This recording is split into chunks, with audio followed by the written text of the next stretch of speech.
Hi, I'm David Landwehr, a private practice endodontist from Madison, Wisconsin.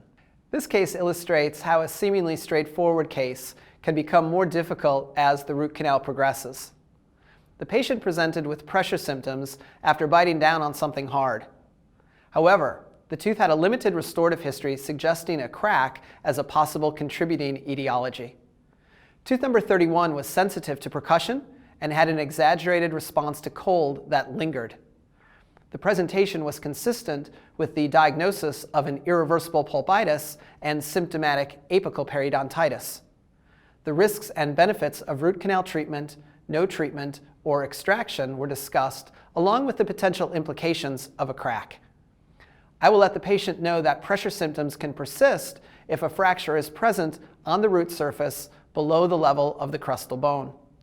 Additionally, we will discuss the potential for bacterial recontamination through a crack if a radiolucency is present at the apex that extends vertically, or if a narrow, deep periodontal defect is present.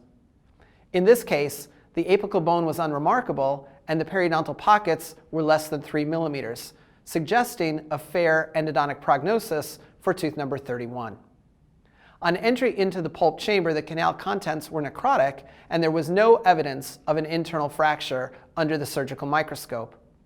All hand and rotary instrumentation was completed using copious amounts of 5.25% sodium hypochlorite. The dentin triangle at the level of the pulp chamber was removed with a 10K file and a 2008 Vortex orifice opener. The distal and mesial lingual canals were fairly straight and a 10 file was able to reach the estimated working length following orifice opening. However, there was significant and unexpected curvature in the mesial buccal canal that was not appreciated from the preoperative image.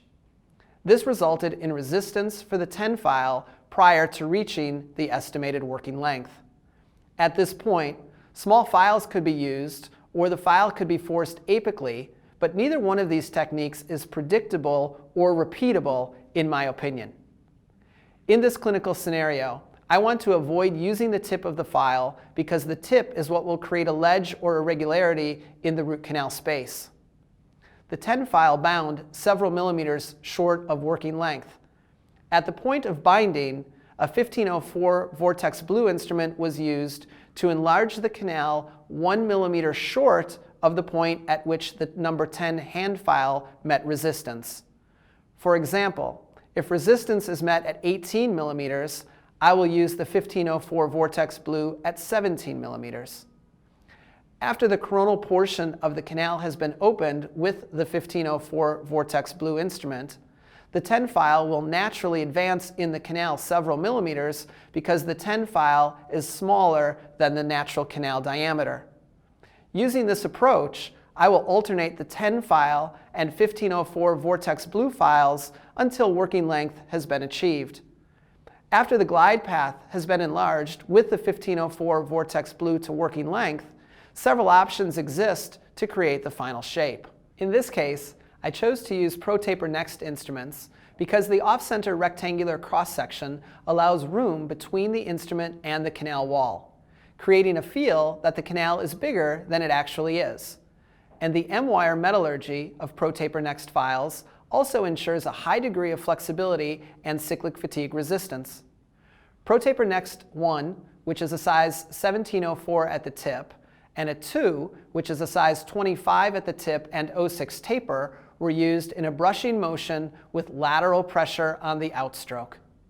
On the final radiograph, the natural curve of the mesiobuccal canal was followed and several lateral canals can be visualized. There was no visible evidence of a crack, but the canals were filled below the level of the chamber to allow room for a bonded core. This case illustrates the importance of not forcing files apically until the canal has been opened coronally. And cases like this constantly remind me that many times what appears to be simple anatomy on a preoperative radiograph can be significantly more complex at the time of treatment. Hopefully, using the technique of alternating a 10 file with a 1504 Vortex Blue will allow you to more predictably achieve working length in complicated canal anatomies.